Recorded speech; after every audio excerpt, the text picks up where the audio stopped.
Good afternoon, reception. For today's story time, I have chosen to read a story about two little dogs. It is Lady and the Tramp. I love this story because the dogs are just so cute and I can't wait to share it with you. Are you sitting comfortably? Then I think we are ready to begin. Jim Dear and his wife Darling were celebrating Christmas Eve. Here, Darling, he said, handing her a pretty box. Darling untied the ribbon and out popped the most adorable cocker-spaniel puppy she had ever seen. I love her, Darling exclaimed happily.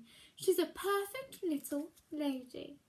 Oh, she is the cutest doggy ever. When Lady was 6 months old, Darling and Jim gave her a brand new collar and name tag. How fine you look in your new collar, Lady, Darling said. That night, as usual, Jim Dear tucked Lady into her very own basket. Lady was the princess of the household. Jim Dear and Darling loved to pamper her.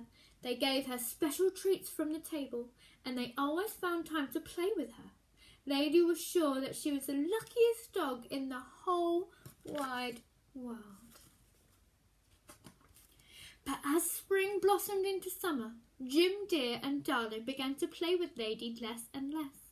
Now they spent most of their time talking about someone named Baby. Who is this baby? Lady asked herself.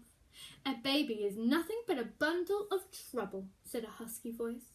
Lady whirled around to see who was speaking. It was a scruffy-looking dog she had never seen before. Why, he wasn't even wearing a collar. By the way, Pidge, he said, my name is Tramp. What's yours? I'm sorry, replied Lady, but I never speak to strangers. Suit yourself, said Tramp, but mark my words, he called out as he trotted away. When a baby moves in, a dog moves out. A short time later, Lady heard new sounds coming from the master bedroom. Soft, cooing sounds.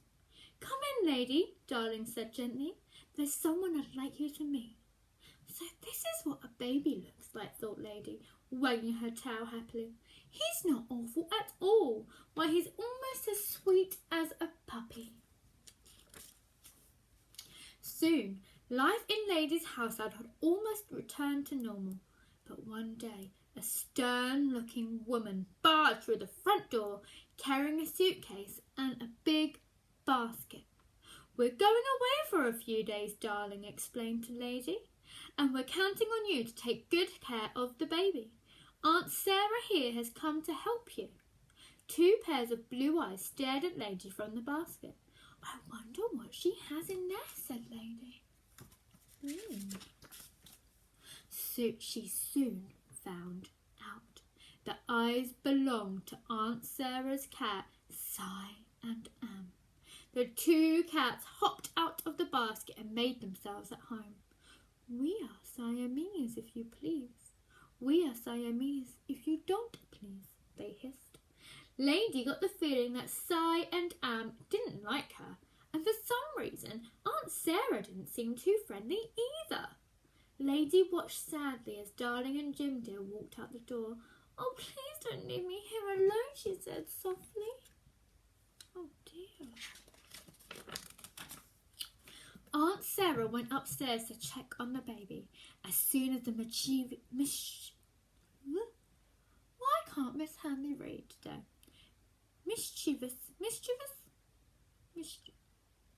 Naughty. Let's say naughty. As soon as the naughty cats saw her leave, they began to turn the house upside down.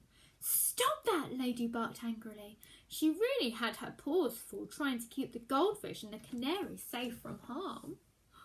They really are naughty cats. When Aunt Sarah saw the terrible mess, she was sure it was all Lady's fault.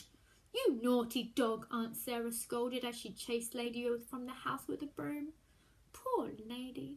She had never been so insulted in all her life. Upset, she walked out of the yard. Lady didn't pay attention to where she was going, just as long as it was far from Aunt Sarah as possible. It wasn't long before Lady found herself on the other side of town. She was far from her home and the well-mannered dogs who were her friends. Suddenly, Lady heard the angry growls of a pack of vicious dogs. To her surprise, they began to chase her. But before they could harm Lady, Tramp showed up to save the day. That was lucky. "Why don't you pick on somebody your own size instead of bothering the lady?" Tramp shouted at the pack of dogs. Tramp fought like a tiger, and when he was through, the bullies couldn't run away fast enough. Lady thanked Tramp for rescuing her. Then she told him all about her trouble with Aunt Sarah and the wicked cats. "Poor Pidge," said Tramp. "How about a nice hot meal to cheer you up?" he suggested. He brought Lady to the best Italian restaurant in town. "What a nice surprise!" cried Tony the chef, when Tramp appeared at the back door. Lovely Italian food. Tony was so delighted to see Tramp with such a lovely lady that he brought out a big plate of spaghetti and meatballs for the two dogs to share. He even serenaded them with his accordion. "This is wonderful," Lady said to herself. She gazed fondly at Tramp. "He's not so bad after all, even if he doesn't have a collar." After dinner, Tramp took Lady for a romantic stroll through the park. That night, the two dogs fell asleep under a full moon. Oh, how romantic. "Oh dear," cried Lady the next morning. "I should have been home hours ago." "Oh, forget about the rules for once," replied Tramp. "There's a whole big world out there for us to explore." "But who will watch over the baby?" asked Lady.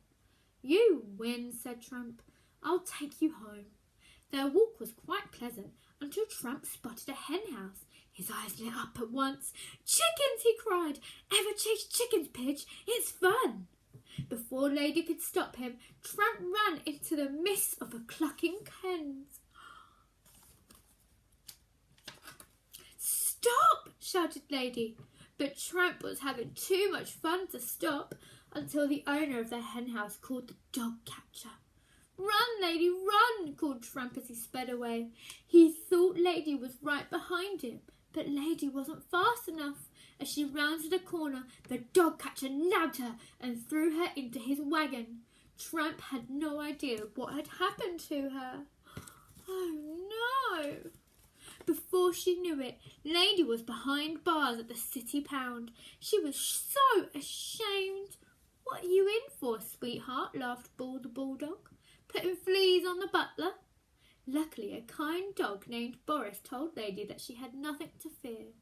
"Dogs with name tags never stay here long," he explained. Sure enough, early the next morning, one of the guards came for Lady and took her home. Thank goodness. But Aunt Sarah was still upset, so she chained Lady up outside. Soon Tramp, who had been searching for Lady all night, came prancing into her yard. "Pidge," he exclaimed happily, "I've been so worried." "Don't call me Pidge," snapped Lady. "This is all your fault. I never want to see you again." Lady felt sad and lonely. She had promised Darling that she would protect the baby. But how could she do her job if she was chained up outside? Soon it was dark. Lady tossed and turned, but she could not fall asleep. Suddenly, she noticed something moving. It was a huge rat, and it was heading straight for the house. Oh, it is a big rat. Lady watched in terror as the rat climbed to the roof and through the baby's window. "Woof, woof, woof," she cried. Tramp came running when he heard her bark. "A rat!" cried Lady. "In the baby's room!" Tramp rushed into the house, and Lady managed to break her chain and follow him. Together they ran to the baby's room. Tramp quickly pounced on the rat, and they began to fight.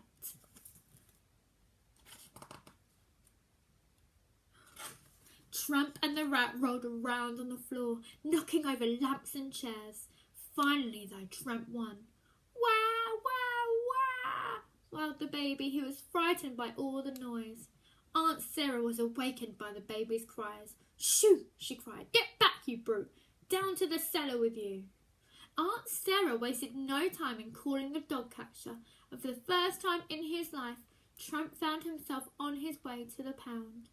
Lady watched sadly as the wagon pulled away, and just then Jim Dear and Darling arrived home. "Who's going to save the Tramp?" "What's going on here?" asked Jim Dear.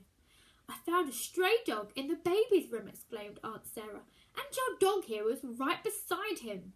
With that, Lady began to bark and headed up the stairs. "Stop her!" squealed Aunt Sarah. "She'll hurt the baby." "Nonsense," Jim Dear replied. "She's trying to tell us something." Lady led them all to the dead rat that lay hidden behind a chair in the baby's room. "Merciful heavens!" exclaimed Aunt Sarah. "Good job," said Jim Dear, giving Lady a hug. "You did your job well, girl, just as I knew you would." "But what about the other dog?" asked Jim Dear. "He was brave too. Let's see if we can stop the dog catcher before he gets to the pound." Jim Dear and Lady hurried outside. Then they hopped into a taxi and sped after the dog catcher's wagon. When they finally caught up with the wagon, Jim Dear explained to the dog catcher that Tramp didn't belong in the pond. "You really like this tough guy, don't you, Jim Dear?" asked Lady. "Well, why don't we invite him to come and live with us?" he added. Lady smiled at Tramp, then she wagged her tail to let Jim Dear know she thought this was a splendid idea. It took some getting used to, but Tramp grew to love being part of a family. Jim Dear and Darling grew to love him too. It wasn't long before he had a collar and a name tag of his own. When Christmas Eve rolled around again, Lady and her Tramp had some very special presents under the tree. Not one, not two, not even three, but 4 adorable puppies of their very own. The end. What a lovely story. I love that story, and I just love the doggies so much, and their puppies at the end. Look how cute the puppies are. Oh, I love them. I hope you enjoyed this story just as much as I did. I will see you again tomorrow with some more story time. Goodbye, everyone. Adios.